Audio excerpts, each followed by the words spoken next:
Welcome to the All Clear Firefighter Wellness Podcast, where grit meets growth and excuses get burned away. This is about mental, physical, and personal growth. Light your fire within. Let's get after it. Where the truth comes through. So I am here today with Dr. Janke, Sara Janke. How you doing? Great. Doing great. Excellent. Good to have you here. So, Sara, why don't you tell us about who you are, what you're a master of, and what we can learn from you? Fantastic. Well, I have a couple different hats. I'm the director of the Center for Fire Rescue and EMS Health Research. So total nerd. That is what dedicated to firefighter health research for my entire career, almost 20 years now, which also makes me sound old. And then I also serve as president for Science the Station, which is a health and wellness alliance looking at how we can translate science into practice better. So Sure. Chief Nerd Herder, I think, is the title that I have there. So, yeah. Well, there's nothing wrong with nerds. I work in fire prevention these days, and it's kind of the same thing. We do the unfun stuff, but you know what? It's fun for me. Unfun stuff? What are you talking about? Science is a blast. Well, when you do plan review like I do, it's not fun. That's Yeah. But no, less fun, but also very important. Yeah, I love science. Don't get me wrong. Me and my son, we always are tinkering with something or trying to figure something out. And, you know, he's got a very heavy engineering background, or he's leaning that way. So, you know. Nice. So you talk a lot about firefighter health and wellness, metabolisms, the whole 9 yards. Yeah. But I think one item that is frequently overlooked is the value of sleep. I would 100% agree with you. Sleep is probably one of the biggest challenges that we face in our industry.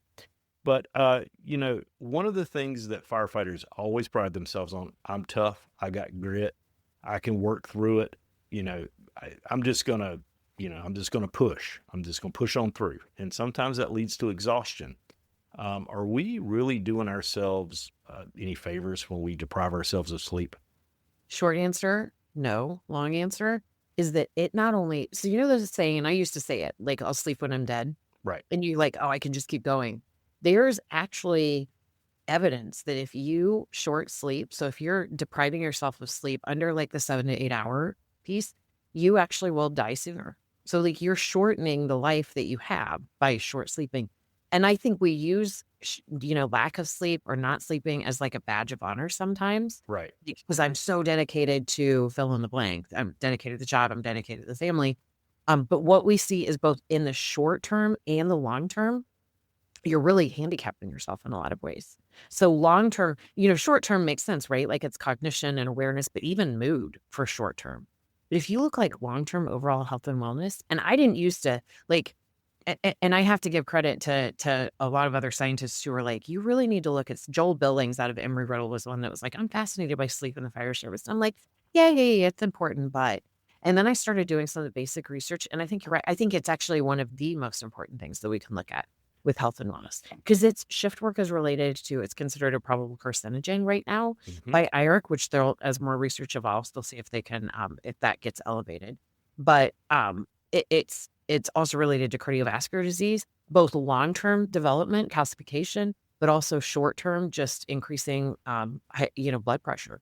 And then also behavioral health, reproductive health, like everything that we're worried about health and wellness-wise in the fire service, when it is driven by sleep. So when you talk about, these different issues that you face, the nonprofit that we work with is the North Carolina Firefighter Cancer Alliance. And we've done a ton of research into cancer and, the causations of it. And sleep is one of the things that's really coming up. But in reality, we can control our sleep sometimes. We're at home, we can maybe get to 8-9 hours. But if we're at work, we might only get 2-3. Maybe we'll get a full 8. I don't know. It depends. But what is the ideal number of sleep that an active person should be getting? Someone, that would be in our industry. Yeah. So you really do want to shoot for the 7 to 8 hours. Anything that under 6 hours is considered short sleep. And that's where you really see a lot of but it's a pretty linear relationship, right? So like, it's a pretty linear relationship in terms of risk. So it's not like if you're sleeping 7.5 hours, it's, it's significantly different than sleeping 7.75 hours. But you do see, especially at under 6 hours, where you're really seeing a lot of dysregulation of your metabolism and every other system in your body. Like it's a pretty big, it's a pretty significant challenge there. But I think the other thing, we want to think that like we can short sleep some nights and then regular sleep other nights and that we're going to make up for it. There's some really fascinating research that's come out. And I used to totally think like the original research I read was all talking about total sleep time. And everything that was looking at risk was looking at on average, how many hours do you sleep a night? There's some really interesting research coming out now that's looking at sleep consistency. So how consistent is your sleep? What are the chances that you'll be asleep today is the same time you will be tomorrow is the same time you were yesterday? That independent, even if you hold total sleep time constant, that predicts overall mortality. One of the things I've been doing, I've been wearing a sleep tracking ring. Right. I've been test driving one from Nova, and it really breaks down, how long you slept, the quality of your sleep, how much of it's like REM sleep, how much of it's deep, how much of it's just, the regular stuff. And I don't know how accurate it is, but I think it's accurate enough to help me understand what I need to improve. So those tools really come in handy for when it comes to tracking that stuff. I think that the best interventions for firefighters is teaching them to biohack themselves. Yep. And to look at like to know what's working for you, to know what's not, to have like sometimes just confirmation of, but even around things like, alcohol use is pretty common in the fire service. 50% of people binge drink on a regular basis. If you look at alcohol use and how much alcohol interrupts your sleep, like it can basically rob you, even though you're in bed and you think you're sleeping. If you have a heavy binge night, your mind and your tracking of your sleep looks like you were up all night. Mm-hmm. So as you learn that, I took as my personal mission to biohack myself, but to see, because I'm like, does it really if I have a couple glasses of wine, does it really impact my sleep? Mine does. I can do a drink, but if I do two, my sleep is horrible all night. And I have a usually pretty significant wake up in the middle of the night. So I think some of that and learning to just biohack yourself and figure out what works for you, what doesn't work for you. Are you someone that a shower at night helps you get better sleep? Are you someone that, there are a lot of different supplements that are out there? Are there supplements that are helpful for you or vitamin regimen? And I think the more we can teach firefighters to biohack themselves and figure out what works for you and what doesn't work for you, the better off we are. Yeah, I agree completely with that. And we all have to figure, because we're all different, we got to figure Right. what works for us. But, a jacked up sleep schedule is kind of baked into this industry and baked into what so many do. Are there any ways that maybe that we're robbing ourselves of sleep? Are there some practical things we can do to kind of make it work? I mean, even though you may have 3 calls after midnight, what can you do to make it work? So if you're at a station or on an apparatus at a station that you're going to be 3 calls after midnight, you should take a nap in the afternoon before. And now not like an all afternoon nap, but that idea of a safe tactical napping. And I know that there's been, it's been, that's really not, there's actually some great evidence. Daniel Patterson out of Pittsburgh in Pennsylvania has been doing has been doing a lot of research on napping, particularly in EMS. Now, what you want with those naps, or you want either a caffeine nap or just the short, you don't want to get a full REM cycle in necessarily. You're going to need Sure. that little bit of a nap to get you through. But then also really prioritizing. I mean, it's not like you're going to go to bed at 5 o'clock because you're going to be up all night. But when we've tracked firefighters, a lot will be like, well, if I know I'm going to be up 3 times, I might as well just stay up till midnight anyway. Well, that's probably not a great choice. Sure. And if you can make your sleep time as consistent with your home sleep time as possible, we actually have a study right now that we're looking at departments that are changing their start times, because what we learned was that when we looked at the data on what we thought we were looking at 24/48 versus 48/96, but what really came out was that firefighters come to work short slept and they leave short slept because they're getting up early for an early start time. If you can make your sleep and wake cycle as consistent on and off duty as you can, that's where you're really going to find a lot of benefit. And it is, it's a challenge, and people have pushed well, maybe we shouldn't have firefighters do even 24-hour shifts. but Sure. someone has to be up in the middle of the night. Like those Hmm. 3 calls are going to someone. Yeah. So, and the good thing about a 24-hour shift is that you have some more control. If you're on for 24, you have some control. You're not necessarily like working working the entire 12 hours and then coming in and working at the fire station. Like you have some control over your day over the course of that. But yeah. And I think also appropriate use of caffeine. Appropriate use is not a pot of coffee every morning, afternoon, and evening. Making sure that you're paying attention to when you're dosing with caffeine, what your personal reaction to caffeine is, those types of things. Right. And not, there's already, it is a challenge, but I think that's why we have to pay closer attention to it for fire and EMS than we do for, general population of scientists out there. Yeah. And you bring up a very good point about caffeine. Caffeine in not just the world of firefighters, but of first responders in general, cops and EMS. That the joke's always been that's the lifeblood, and that's the lubrication that keeps you moving. But Yeah. but you got to be real careful about when you do that, because I know myself, if I drink caffeine typically after about 3 or 4 o'clock, it's gonna mess with me. But if I don't have that first cup in the morning, I don't get started and I get a headache. So you Yep. gotta find what works for you. Yep. But It wasn't until I started tracking that I was like, oh, because I used to think, oh, I can do coffee in the afternoon. Then I started tracking myself and I'm like, oh, no, I absolutely cannot. yeah, and that Cool. tracking's key, very much so. It is I really think it's a game changer. The other thing that I do think central to what firefighters can do, get screened for sleep disorders. Do like an online screening and see if you think you're high risk. And then if you are, go and get a sleep study or talk to a sleep specialist, because more than a third, 37.2% of firefighters in studies of thousands of firefighters have some sort of sleep disorder, and most are not aware of it. And Like over half are aware of it. what kind of disorders are you talking about? Big one, sleep apnea, but also like shift work disorder or restless leg syndrome, insomnia.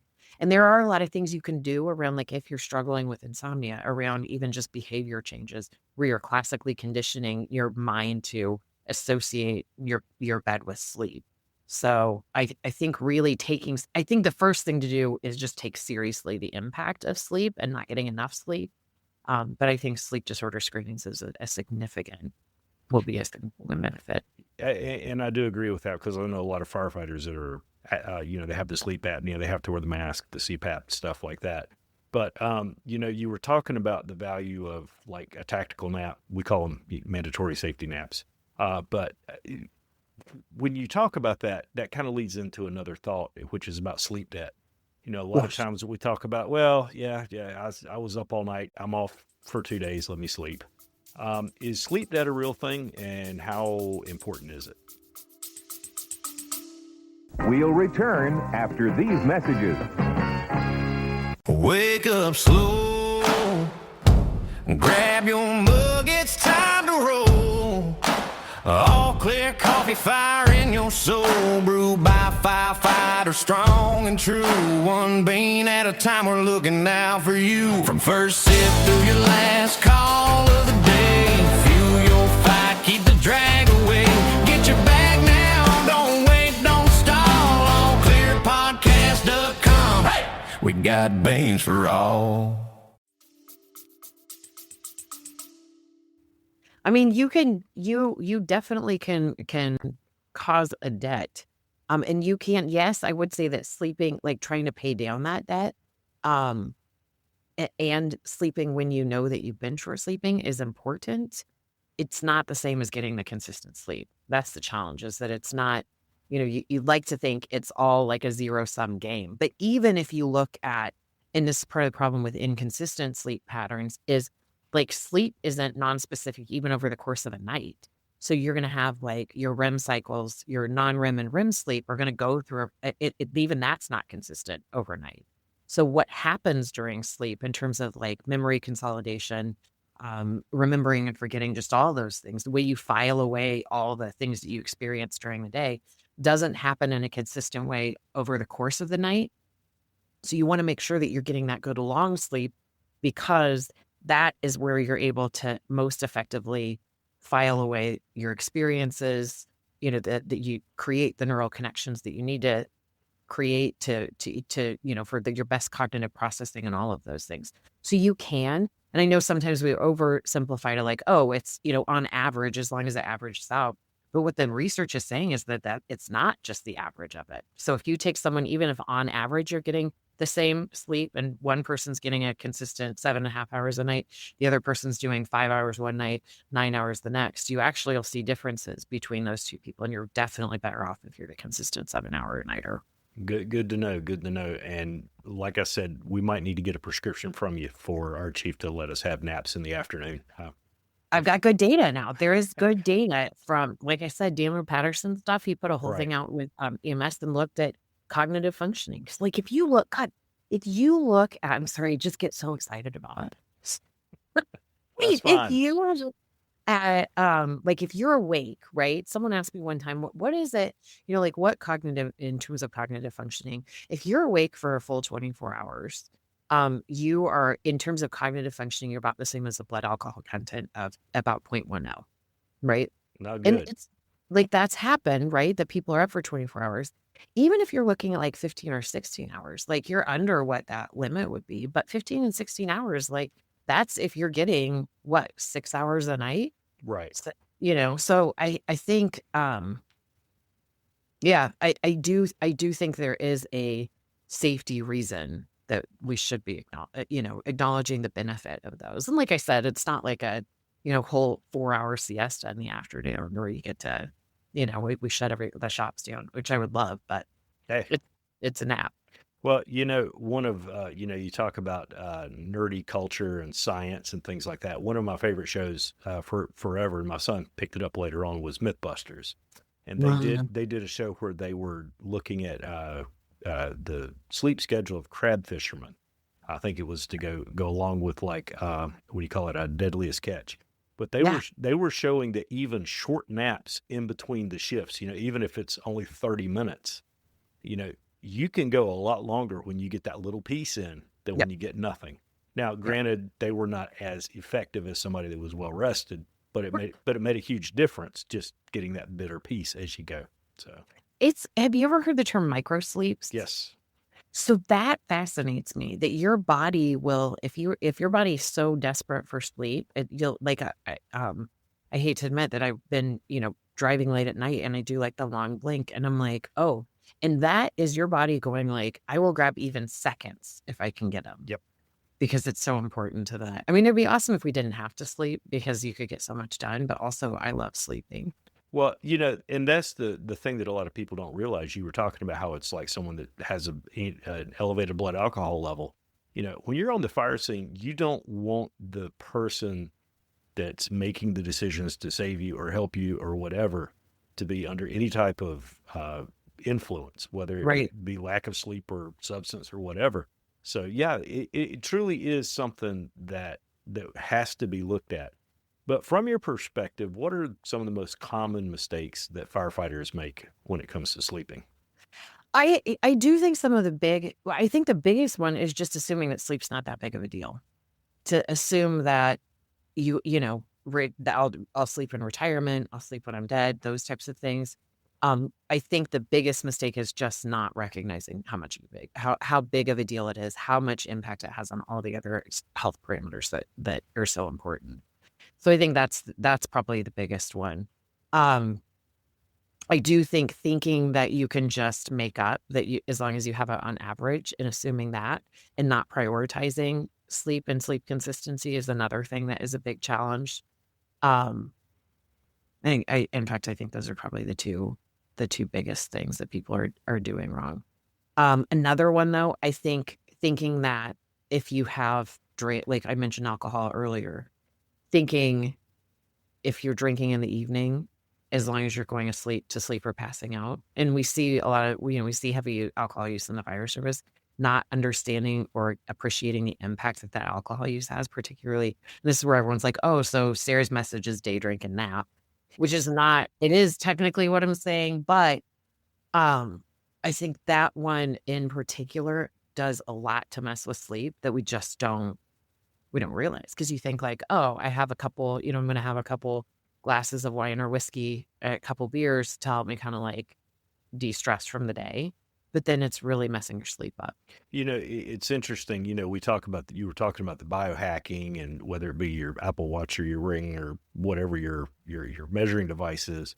I've heard firefighters say, in the past they would drink before they would go to bed, and they would know that their HRV would be like really like wacky when they would wake up, and they were waking up, sweaty and not feeling good, and so that's a great example of what we think's gonna help us really sabotage us. So we got to be careful of all that stuff. Very good, excellent.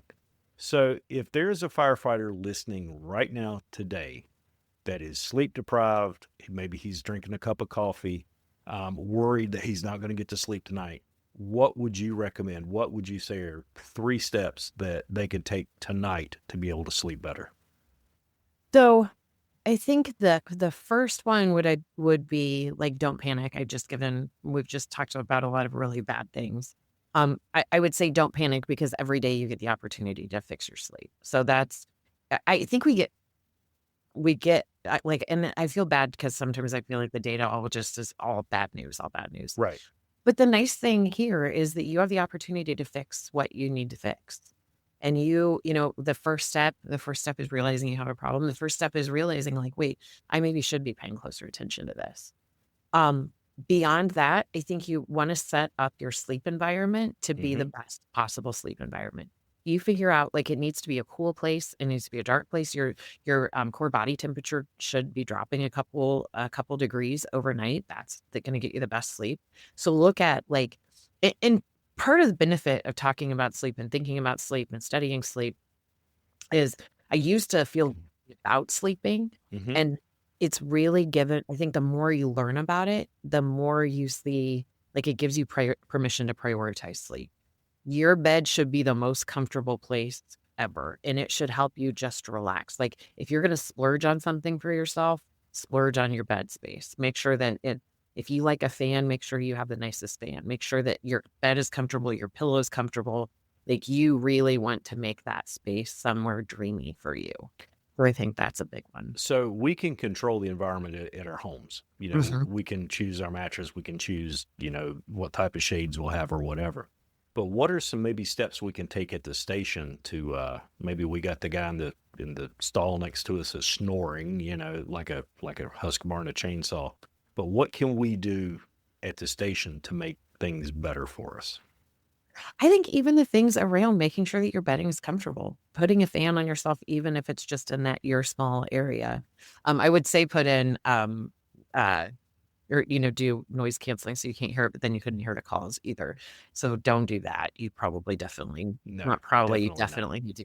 Although we just tested in an NIH study and it was really to decrease the cardiovascular, oh my God, strain of the toes dropping at night, but it's actually a tactile alerting system. So it wakes you up kind of like a Apple Watch instead of the tones dropping. But and I would I've heard some horror stories about how old mattresses and fire stations are, like up to 30 years old, which is insane. Do whatever you can to make that your space there comfortable. Have comfortable bedding there. If you need to bring in something to put over the bed, bring in something to put over the bed. Like make it as comfortable as possible. I think are some of the things you can do. Yep, I think that is key. And I know there's a lot of research going into now about what tones need to be full on, which ones don't need to be. And, you were talking about like the Apple Watch buzzing or whatever. One of the things that we see frequently used in like hotels and apartment buildings now on the code side are low frequency annunciators. So instead of having the loud, blaring siren and the flashing light, you'll have like a low vibration that is very effective at waking you up, but yet it has, a better effect. So, it's amazing how far technology has come with things like that. So I guess the good news is it's not all bad news about sleeping. I mean, and I like how you said we get a chance to work at it again tomorrow night. So cool. Yeah. So what are some good resources that you would recommend for us to look at about sleep? I know you've probably got 1 or 2 up your sleeve. My favorite. Have you ever read the book Why We Sleep by Matthew Walker? I have not read that. Oh my God, you have to read it, listen to it. He does podcasts. He has his own podcast now, but he also has one like on the Huberman Lab. He's partly because he does a great job. He's done a lot of basic science on sleep, and he's very entertaining and very as entertaining as a scientist can be, I will say. But I think it's very relatable, and he takes the science and makes it make sense. So I would say I have like just such adoration for the work he's done. And he told me, I did actually get a chance to talk to him one time. And he goes, I'm not brilliant at sleep research, but I can just talk about it in a way that people understand it. And I'm like, which is like 99% of the battle there. So I will listen to something with him. Another resource that'll be coming out, and it's probably still a year out, but I'd keep an eye on it. Joel Billings, Embry-Riddle, it has funding from FEMA to update. There was a report that came out from IAFC about almost 15, 20 years ago, summarizing the sleep research that there was, but mostly it wasn't fire service. So it was mostly based on residents and other groups, but summarized the research on sleep. He got funding through an early career award with FEMA to update that. So he's doing like, I was going over the table of contents with him the other day, and it's like the level of detail he's gone into about what we know and what we don't know about sleep and the fire service, and specific for firefighters. It's going to be awesome. It's going to be like the current next Bible of sleep research for the fire service. You know, one of the big things that I'm getting ready to get off on a tangent here.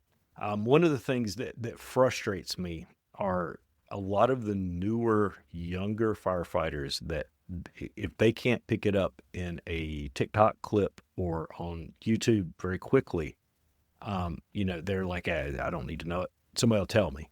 But when you start talking about these deep dives, like our podcast isn't for everybody, obviously, but we're focused more on the people that want to understand why and how to make sleep better, whatever the case is, to be a better firefighter.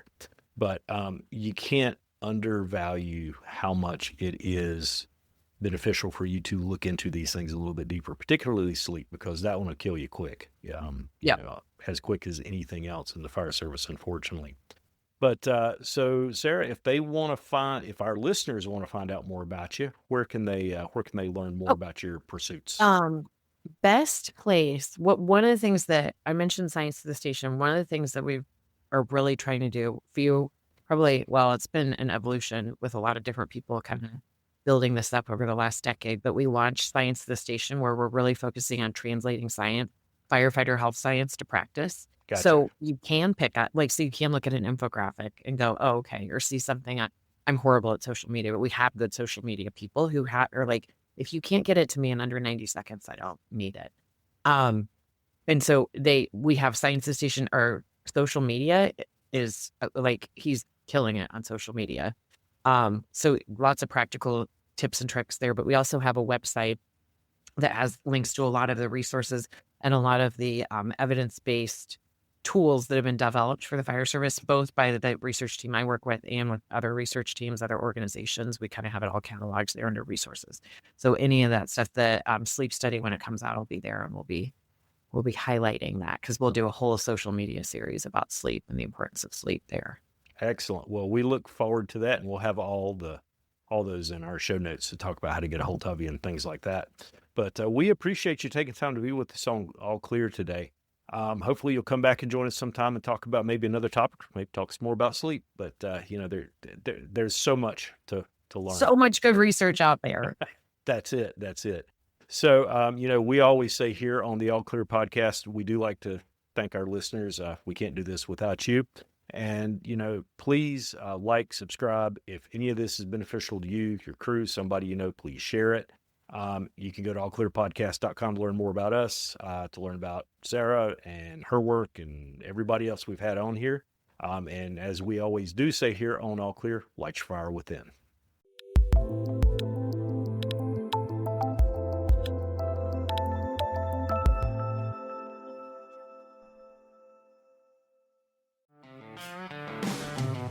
That's a wrap. All clear. Like, subscribe, and watch the video on YouTube. Do it now. Shout out to the North Carolina Firefighter Cancer Wellness Alliance, keeping our crews alive and strong. Hit allclearpodcast.com for every past episode. Grab your battalion newsletter. No spam, no selling, just the real deal. Stay sharp, watch your six, and we'll see you on the next call.